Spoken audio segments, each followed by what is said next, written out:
ஆனந்தமே அகத்தியம். சந்தோஷம். இங்கே வந்து சத்சங்கத்தில் கலந்துட்டு சந்தோஷமாக தான் இருக்குது. ஆனால் சத்சங்கத்தில் இருக்கும்போது இருக்கிற இந்த ஆனந்தம் நிம்மதி வீட்டில் போனால் இருக்க மாட்டேங்குது. நம்ம வீடு சொந்த வீடு தான். வீடு ஆண்டவன் பணத்துக்கோ செல்வத்துக்கோ சரி. அந்த அந்த அந்த அந்த பிரச்சனை இருக்கா உமக்கு இன்னும்? ஆமாம், அது பிரச்சனை. தெய்வ அனுகூலம் நல்லா நிறையா இருக்குது. வீடுக்கு ஒன்று வீடு எல்லாமே இருக்குது. ஆனால் குடும்பத்தில் ஒருத்தர் பார்க்கறதுக்கு பிடிக்க மாட்டேங்குது. அதே நேரத்தில் வீட்டில் வந்து இருந்தாச்சுன்னா ஒரே சோர்வும் அசதியாகவும் இருக்குது. வெளியே பெறப்படுனா லேசாக பெறப்பட முடியும் இல்லையா? இன்னொரு பிரச்சனை இருந்தது. ஆமாம், அது இருந்துக்கிட்டு தான் இருக்குது. இப்போ இல்லை இங்கே இங்கே இல்லை. ஆமாம், வெளியே போனால் அந்த இது வீட்டுக்கு போனால் வந்துடுது. என்ன வீட்டுக்கு போனால் வந்துடுது. விபூதியை கொண்டு போட்டாலும் வரத்தான் செய்யுதா? விபூதிக்கெல்லாம் கட்டுப்பட மாட்டேங்குது.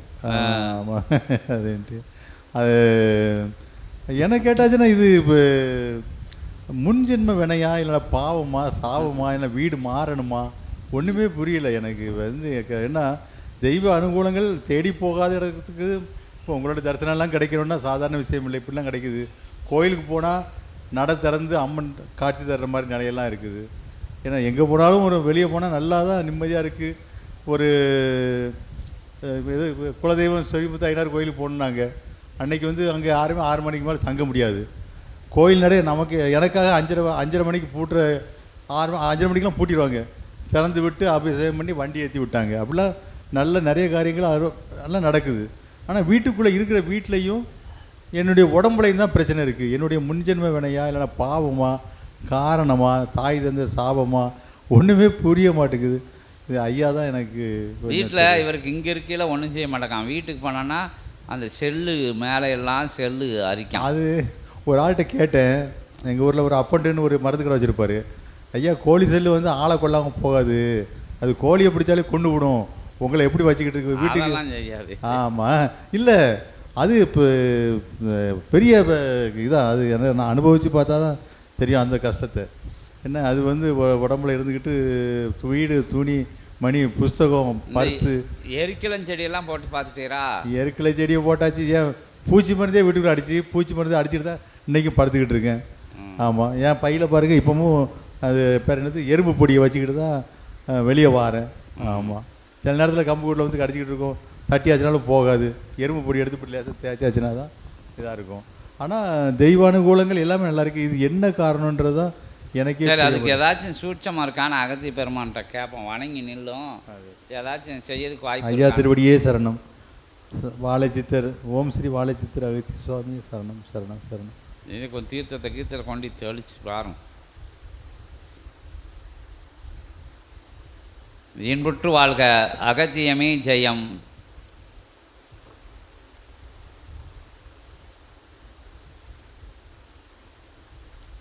இவ்வுபாதை நிலைகள் சபை நாடி வருகின்ற பொழுது இவ்வுபாதை நிலைகள் அதை சித்தனிடம் உரைத்து அது அதன் தாக்கம் நிலை பெற்று அது மறைவதற்குரிய ஆகமத்தினை நீ நிலையாக முறையாக பெற்றிருக்க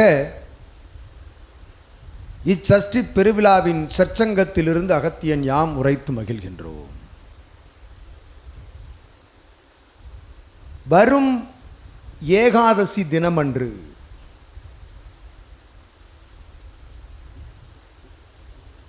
நடைபெறுகின்ற அபிடேக தீர்த்தங்கள் சர்க்கரை பாவு தீர்த்தம் தவிர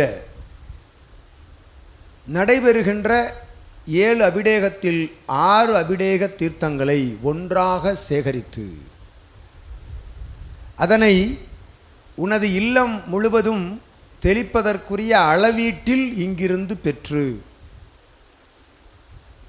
அதில் கலக்க வேண்டிய நிலை அபிடேக நிலைகளில் கலந்தாளுகின்ற அற்புதமான தகைய நவபாசான நிலைகளெல்லாம் அதில் கலந்தாளப்படுகின்றது. இருந்தபொழுதும் அதனை பெற்று உனது இல்லம் சென்று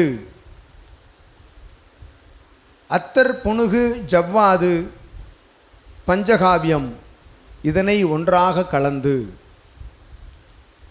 இங்கிருந்து செல்கின்ற வேளையில் பெற்று மறுநாள் அதிகாலை பிரம்ம முகூர்த்த வேலை நடைபெறுகின்ற பொழுது சூரிய உதயத்திற்கு முன்பாக தான் ஒரு அரை நாளிகை ஒரு இருக்கைதனில் அமர்ந்து அமைதியாக கண்மூடி சபை நோக்கி கண்மூடி அகத்திய நாமம், வாழை சித்த நாமம், சபை நாமம் உச்சரித்து பஞ்சபூத நிலைகளை ஒவ்வொரு நிலைகளாக கூறி வணங்கி சித்த நாமத்திற்குள்ளும் அகத்திய நாமத்திற்குள்ளும் கலந்திருந்த பொழுதும் பஞ்சபூதங்களின் நிலைகளை ஒவ்வொரு நாமமாக கூறி உரைத்து வணங்கி முழுமையாக முதல் முதல் முதல் நிலையில் முழு முழு முழு நம்பிக்கையில்